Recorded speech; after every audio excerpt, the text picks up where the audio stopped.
It's the weekly show about rAVe with the hottest news in the AV industry. It's rAVe TV. Give it up for Steph and Gary. Steph and Gary. Good morning, everyone. Welcome to another episode of rAVe TV, where sometimes Gary and I, and sometimes Tim and I, and sometimes both of them and I go live at 9 a.m. Eastern on Wednesday, and we talk about the latest news in AV. So first of all, welcome, guys. How are you doing? Gary, where are you? I am at the LAX airport. It is like, I don't know, 6 o'clock in the morning here. Just took an overnight flight from Kona, Hawaii. Nice. And so I thought I would share my excitement with the rAVe TV audience. Can I tell them why I was there? Yeah, please. Absolutely. Okay, my youngest daughter just competed in the Ironman World Championship, which is a 112-mile bike. Or it's a 2.5 mile swim, 112-mile bike, and then a marathon, 26.2 mile run. And she beat her best time by 25 minutes. I think we have some. I sent some pictures and videos into our producer. Yeah, we got them. If he can get those up or not, because I thought it was kind of interesting. We're looking. This is early in the morning. The thing starts at like 6 in the morning, and of course it goes. She finished at like 6:30 p.m. at night. You can keep scrolling through it, Jeff, if you want. You don't have to just keep it one. Yeah. Okay. There we go. Okay. Yeah. So that's the transition area. You know, after the swim, you jump on your bike, right? And then you have to. Oh, there we were back to the first image. I wanted to show some other images. I put a bunch of images in here that show some of the technology they used, because there's a lot of LED and projection there that they use in the transition area. But yeah, I'm really happy for my daughter. She did it in 11 and a half, a little shorter than 11 and a half hours. Nice. Back to the same image again. Jeff, do we have the other images or not? He looks to be struggling. I think he is. He's working on it. I think I sent him too many things to do, but there was some cool stuff in there. I thought we can show him the tech. Maybe we can show him the technology next time. But there you go. There's one of the LEDs. Yeah, and it was all RAVe, by the way, outdoor LED stuff, because it rains every day in Hawaii, so you have to have outdoor stuff. All the audio, everything was outdoor. Just rained on it, and never had a problem. They never missed a beat. And of course, this is in the big island of Hawaii. Mm-hmm. And Kona's a little town. The whole town gets. This is during the swim, so the swim starts before it's even light out. Oh, gosh. So the swim is first? Is it swim, bike, run? Correct. The swim is 2.5 miles, so it's out and back. So you go out 1.2 miles and you come back 1.2 miles. So it was kind of easy to watch the swim portion. And then they come in to the transition area, Steph. They jump on their bike. They ride 112 miles, and by the time she finished her ride, it was like 95 degrees outside. Then she still had to run a marathon. What do you think, Tim? Could you do it? No, absolutely not. I'm good. If you gave me a couple of days, yes. I mean, 11 hours is a bit stretched for sure. So when you're doing that, you said you could watch her swim, but what about the bike and the marathon part? Is there a way to watch that? Yeah. So there she is. That's her on the run. Yeah. So yeah, she runs. I mean, like, there's a ton of places you can view, because the course is sort of all around, and the run, it's not just an out and back. You run all through a bunch of neighborhoods and stuff, and so there's a number of places where we're able to see her. But that's her about that's towards the beginning of the run. I'd say that's about mile 6 or 7 of the run. So you think she's already been going about 9 hours at that point in time, and she doesn't look too bad, does she? No, she doesn't. I saw a video, I think it was either on your story or on Annabelle's story, of like when she finished, and like everyone's like walking over to her, someone hands her like a blanket over her shoulders, and she just looks so like done. Yeah. And I truly cannot blame her, because I'm like, she probably has been through it. Yep. I don't know. We don't have any more images. I think there's a problem with our behind the scenes stuff, but that's okay. You can bring us back on full screen, Jeff. Maybe we could show those some other time. But it's a really cool experience. It was sort of there you go. There's some. That is like the viewing area of the swim. There's just a ton of people around, but that's at about 6 a.m. We had to get up at like 3:30, 4 o'clock in the morning. So it's been a very long few days. And did you get to relax at all, or was it just No. After the race, we had obviously you have to go back and and pick up all your stuff and pack it up and then get out of there. And so we had a day, and then we boarded the flight back here, and we're at LAX right now going home. So good night. But anyways, I spent the weekend there. It was a lot of fun. I was really proud of her, and just wanted to share that. But I know no, that's exciting. Tell Olivia congrats from us. Yeah, it's interesting, as you know, Steph. She's been doing triathlon. She was 5 years old. Yeah. Oh, wow. So she started with little kids triathlons, Tim, and her goal was to reach Kona, right? I mean, that's the goal of every triathlete, to get to the world championship. Mm-hmm. And she reached it. So I don't think she'll do that. I don't think she'll do I don't know, maybe she will. She says, I doubt she will, that she'll do fulls anymore, because that's hard to train for, because you're having to train 3 hours a day for something like that to race safely. What's her next goal? As you know, she has a baby, so she's got to take care of the baby. I think her next goal. Yeah, I don't know. I think she's going to try to do some shorter distances, so that she just sort of enjoys her time. So I think that's absolutely fair. I think like once you've done that, like it's one of those things, like it's almost like Olympians. It's like once they've reached the Olympics, they're like, all right, well, I'm gonna just take it easy. That's what I told her. She had a lot of pressure on herself, and I was like, this is the one you should just enjoy, and she wanted to get her best time. She did. I mean, she did beat her best time for almost 30 minutes, but you can't go any better than that, right? I mean, even, and what's interesting is two of the top 3 pros dropped out with 3 miles to go on the run. Wow. Oh gosh, think about it. They went through the swim, through the bike, got to 23 miles into the run, and then dropped out. They were overheated.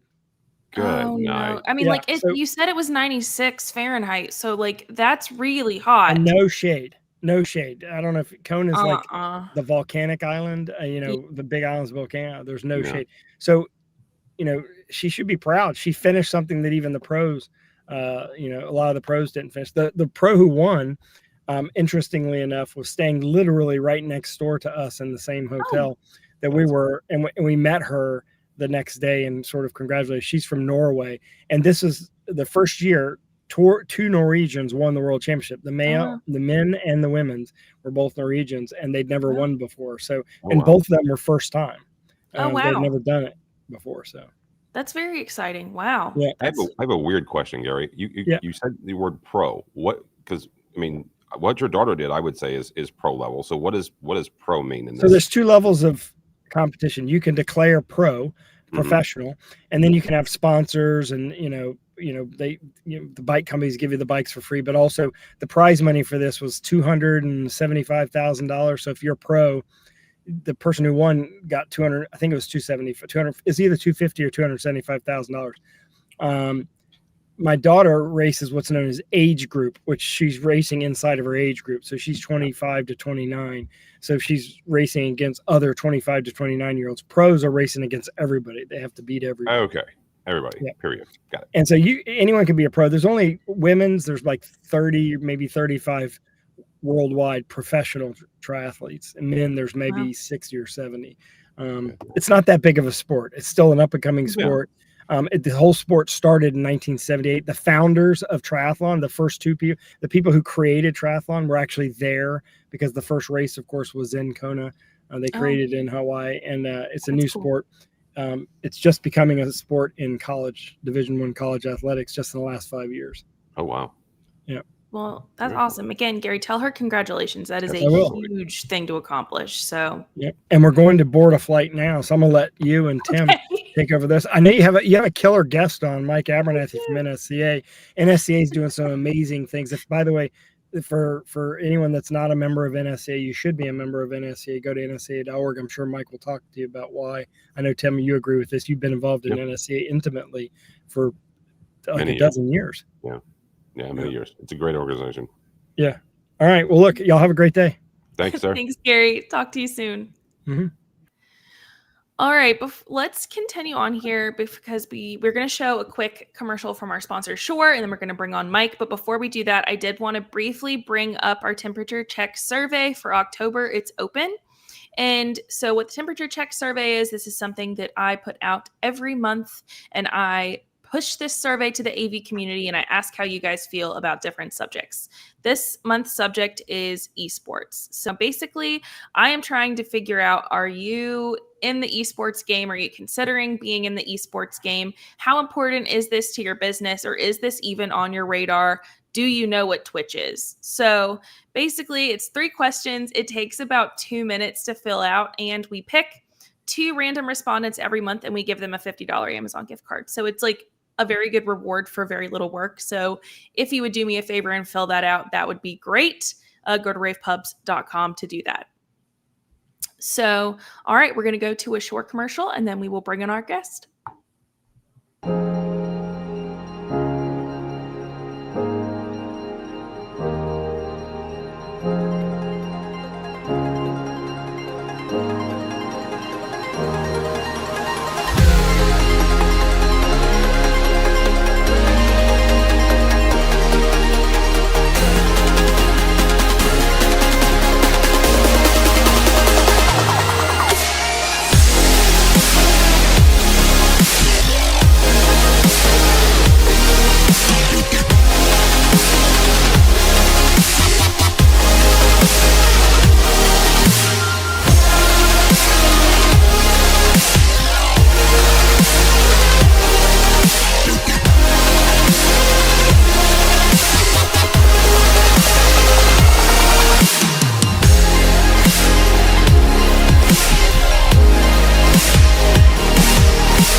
All right. Well, hi, Mike. Welcome to rAVe TV. I think this is your first time ever joining this, so thank you for coming on with us. Yeah, thanks, Steph. I think it is my first time on rAVe TV, so it's great to be here. Thanks for having us on. Of course. So basically, how this all came about is last week, Gary and I talked a little bit about the 2025 financial analysis of the industry report, and we were like, we should have somebody on to like talk about that in a little bit more depth. So, and you know Tim. I do know Tim. We've known each other for a couple of years, haven't we? A couple of years, yes, sir. We Well, were okay. much younger then. We were much younger. And our kids were little and everything else. Yes, sir. Yep. Amazing. Well, okay, Tim and I figured we would take turns kind of asking some of these questions. So for those who, we all have the link and can access it, but if those who are watching need to look it up, you can go to NSCA.org. You can also go to ravepubs.com. But I was interested if you could just kind of lay out for us what the most significant findings were from this year's financial analysis report and how this compares to previous years. Yeah. And, when you look at the financial analysis of the industry report, for what I do at NSCA, it's probably the number one go-to resource. It's a way for integrators at the end of the day to compare their financials, right? Their P&L, their balance sheet with other members. And especially, I think it's a great tool for the smaller integrators, but larger integrators can leverage it as well. And when you look at, what 2023, we do this every 2 years, what the 2023 report looks like compared to the 25 is, in 23, there was some strong confidence from integrators, right? And looking at things. But now there's a little bit of uncertainty, at least at the time of publication of when we were gathering the data from the members. But, you know, in that 2 months period or a little more than we've since we had, and now that's certainly starting to maybe get a little bit more clear with like tariffs and you know, other things with the economy, you know, with the Feds changing the interest rates and things like that. So yeah, it's interesting how things do change, but then they kind of come back again. But with that is a couple things that jumped out at me is when you look at some of the data. One is that, which is a good thing, I think, is that bid work, you know, working directly with contractors and or general contractors and electricals and so forth is falling back a little bit versus negotiated work. So it's about 70-30, actually a little less than 30% on the bid market of revenue for our integrators coming from the bid work. So I think that's good. That means integrators are working more closely with the end user, with the client, right? And so that gives opportunity for some greater profit margin and things like that. Another thing that kind of jumped out at me was backlog work. It's a bit of a slight dip down to 3.75 million, which is down from 4.7. I think in 23, a lot of that was, you know, high backlogs due to supply chain disruption, right? And things going on there. So that's, maybe we're just kind of correcting ourselves a little bit from that. But also with that, you know, when you're looking at that, some mid-sized firms did show a little bit increase in that as well compared to some of the smaller firms. And that, you can find that on page 15 of the report. A couple other things that jumped out at me was, you know, some metrics that we really share with our members are, what does revenue per employee look like and revenue per salesperson look like? And when you look at revenue per employee, that's on page 27, it jumped up about 20,000, 22,000 from 263,000 to 285,000 per employee. So I think that's a good thing, right? So it means integrators are getting a little larger. Revenue per salesperson also jumped up. You can find that on page 27 and 28 of the report. And it jumped up about 400,000 to about 2.4 million there. But the one that I'm probably most excited about was the recurring revenue.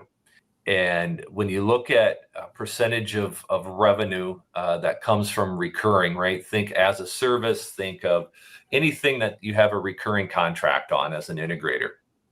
Maintenance agreements, service level agreements, that's now about 24% of our members' revenue.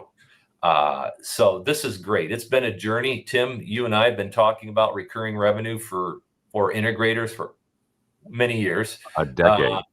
For a decade. And so it's good to see that increase. I think we'll talk about that a little bit more, but that jumped up about 4% from what it was awesome. 2 years ago.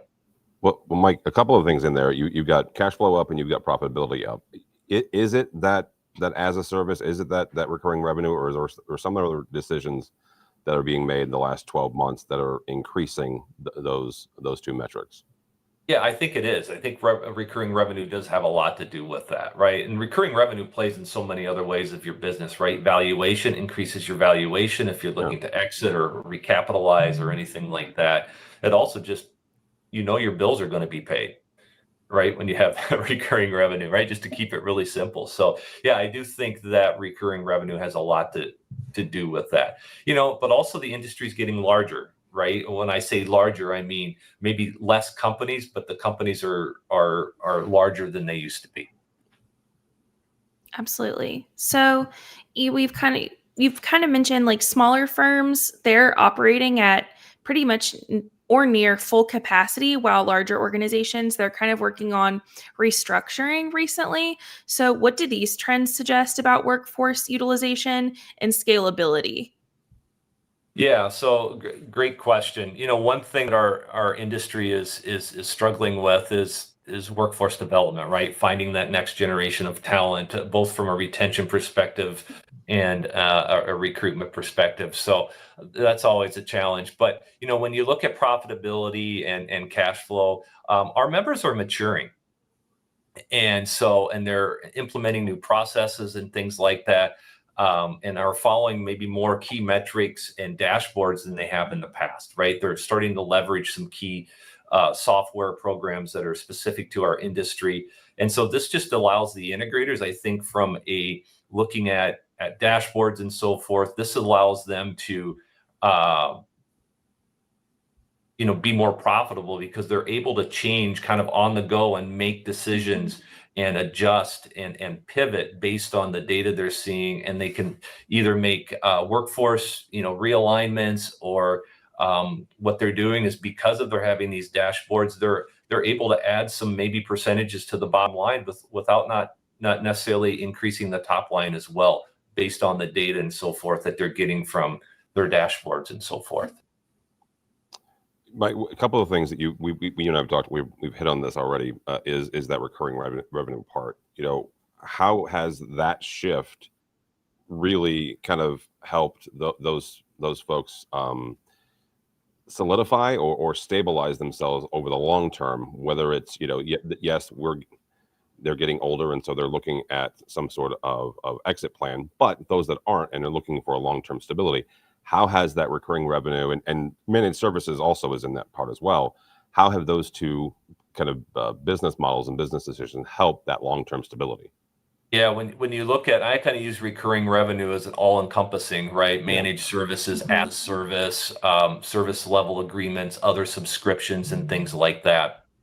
And you're right, Tim. It has really helped members to some of the things I already mentioned, obviously, from the valuation for exit strategy and recapitalization and so forth. But it just also helps. It's a good opportunity for a sales team, right? You got that almost annuity from a sales perspective, but you also have it's the more predictable revenue, and I think that's the key, is that predictable revenue that okay, I've got X coming in. We're going to base our operations on X based on our recurring revenue. And, right now it's at 24%. Our goal is to get integrators up to that 20% of recurring revenue. This is when I started, it was more like 5%. Then it got to 10, 17, 20, now 24% of integrators revenue. And I think, I know a few integrators, smaller integrators actually, where, they're a $6 million, $7 million integrator, and 60%, if not a little bit more, of their revenue comes from recurring. Okay. Right. And that could be whatever that may be for subscriptions and so forth. So it just really helps in that predictability, helps in the cost management and so forth of as an integration firm.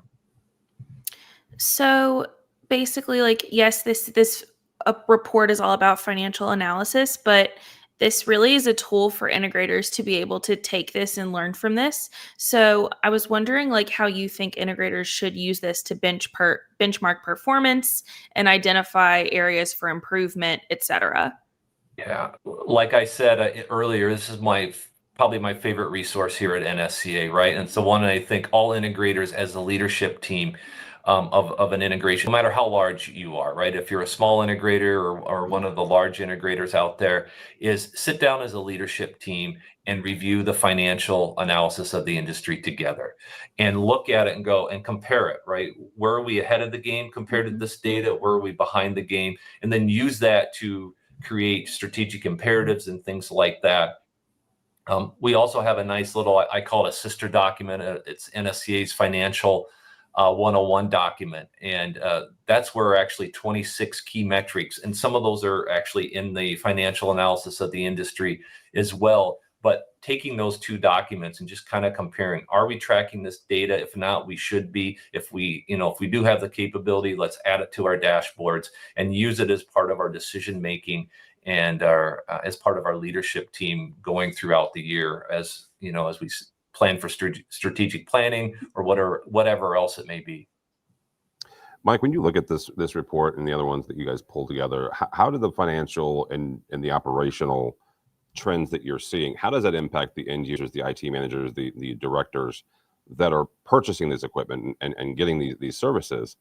how do these financials impact what they're experiencing from their integrators, whether that's pricing, whether that's delivery, speed of response? How does that impact that?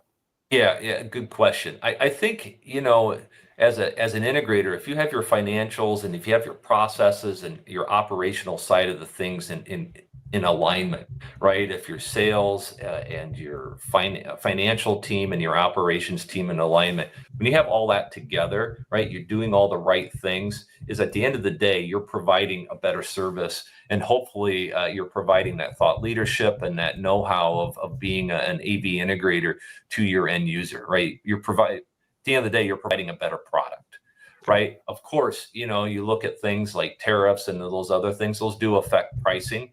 And we have actually some other resources to help integrators manage things like tariff, supply chain disruption, and those things that are, at the end of the day, really out of our control as integrators. But we have to communicate that with the end users and so forth. So yeah, the better financially and operational and integrator, the better product they can provide and services. Absolutely. Well, Mike, thank you so much. We really appreciate your time. Last question is, where can people find this report on NSCA's website, and how can they join? Yeah, perfect. So thanks for that. And I'll have to thank Gary for the kind words about sending people, if they're not a member of NSCA.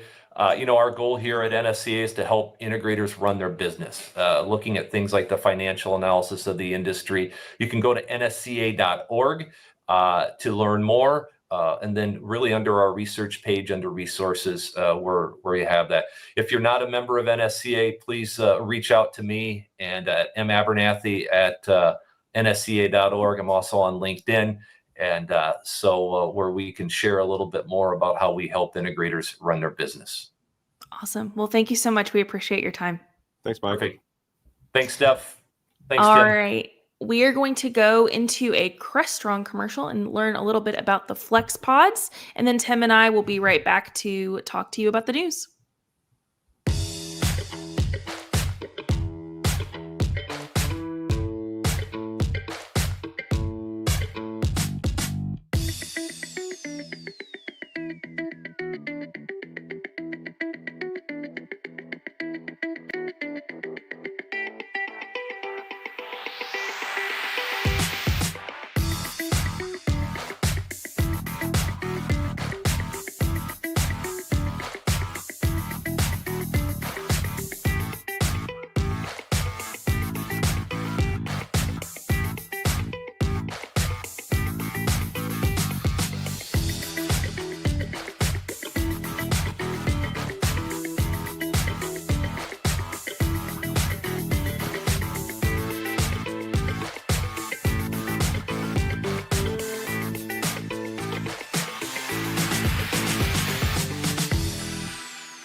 Headphone headset space. Oh, hello, and we're back. We are back. We're back. So Dell this week announced, or last week rather, they're in the headphone space, and there's that's very interesting. So they've got these Pro Plus earbuds with AI powered audio for hybrid work. There's a lot of buzzwords there, Steph. So you've got AI powered. So there's one, right? Yes. It's too early to for a drinking game, but I can do the coffee, right? Hybrid, there's another one, right? Yeah. Microsoft Teams and Zoom. There's it, but here, what they're doing is they're number one, they're going after a little bit of HP's area now with HP with their purchase of Poly. HP is certainly in the realm of UC and certainly in the realm of accessories that help you do hybrid work and connectivity. Dell's now going down that road, and it's going to be very interesting to see, what they how successful they are. They look a little bit like AirPods to me. Yeah, they do. I have not heard them, so I will say. No, I haven't heard them either. And do you know how the kids say that these days? Like the youths, they say that like when someone's like going after someone else, that they call it like reheating their nachos. Oh, I love that term. Yeah, is that I'm so not funny? sure why, but I do love that term. Dell is reheating HP's nachos. Okay. Reheating your nachos. Yeah. So, okay, next up, NetSpeak, which this is a company I've talked about a lot and I'm a big fan of. So basically they have announced the first availability of Lina. Not So reheating nachos. no, this is new. This is no one's nachos are being reheated here. he's doing a spit take. Brand new nachos. Fresh, made for the first time. Fresh nachos. Sorry. It's an AI-powered platform. This is what Lina is. Yep. And it is designed to automate and simplify a lot of operations across ProAV and UC environments. So basically, let's say a person in a university, they're in charge of all of this tech across the university.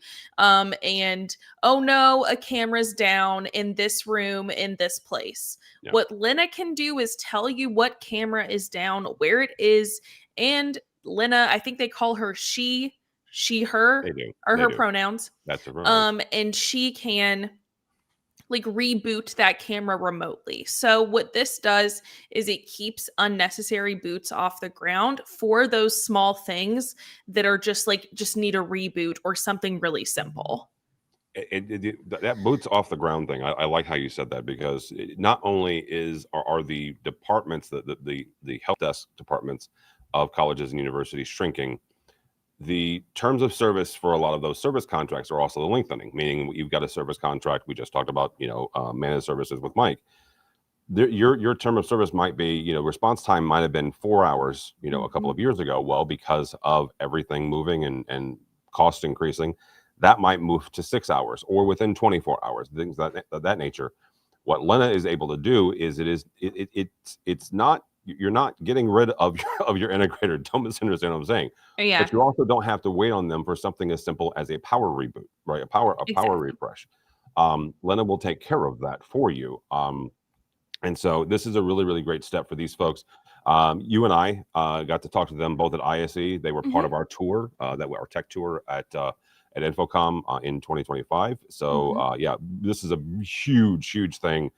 Great step for them, and I am going to be really, really interested to see what organizations start implementing this into their system. Absolutely.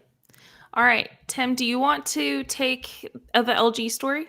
Yes, ma'am. So All right. here's the thing about just this story in general. The story is LG is got a new solution for Microsoft Teams rooms, MTRs, and I am surprised about the LG part. Not surprised that more folks are jumping on this MTR bandwagon, right?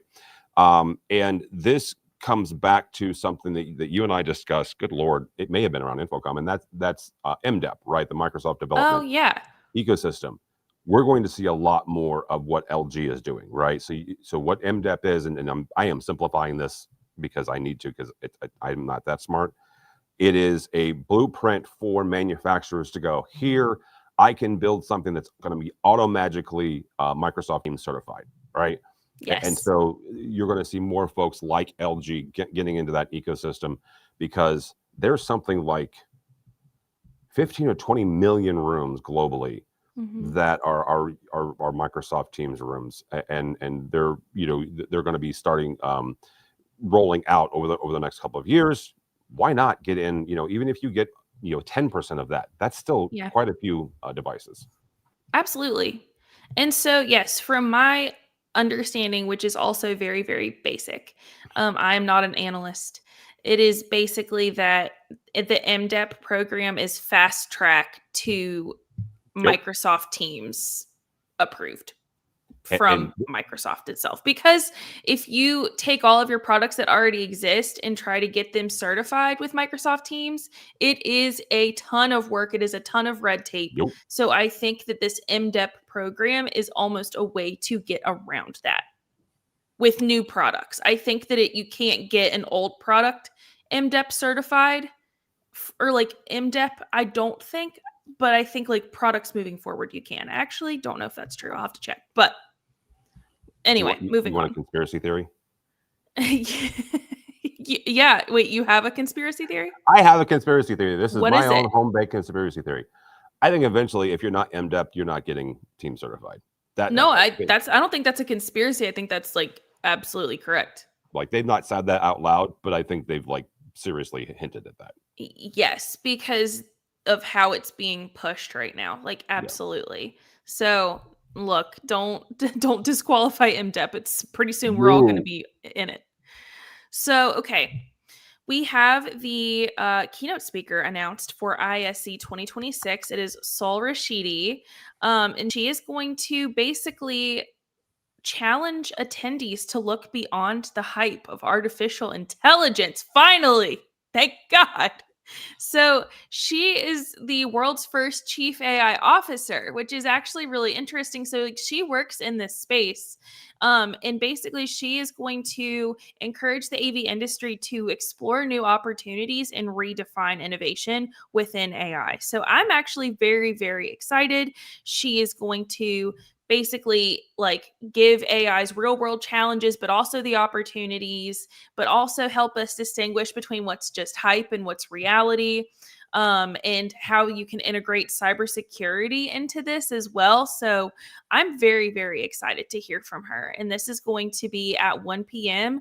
on February 4th in, of course, Barcelona. So if you want to learn a little bit more about her and what she will be speaking about, definitely read that on rAVe Pubs. Yeah, I absolutely agree with you, and it's I'm not shocked that ISC is kind of doubling down on AI and bringing in real world experts beyond just what the AV application is. Absolutely. So I think that this will go very, very well as the keynote speech for the show. Mimo and Whisper partner to deliver a real-time visual emergency alerts, and this is really kind of cool. Mimo is a huge display manufacturer, not huge as in big displays, but big as in they make a lot of displays that you may not actually realize that you're interacting with Mimo monitors, and using their touch screens for visual alerting solutions. This is absolutely huge. Regardless of what country you're in, there are security threats and things of that nature, and being able to deliver emergency notifications both audibly but also visually as well is absolutely huge. Yeah, they're doing really, really cool work. They developed Flashcast over the past year, which basically allows Mimo to take over all of the displays in a space to display emergency imagery. So now working with Whisper, which is the provider of like panic buttons, I think is going to be very, very cool for emergencies through schools, hotels, retail. I think this is going to be really, really well received.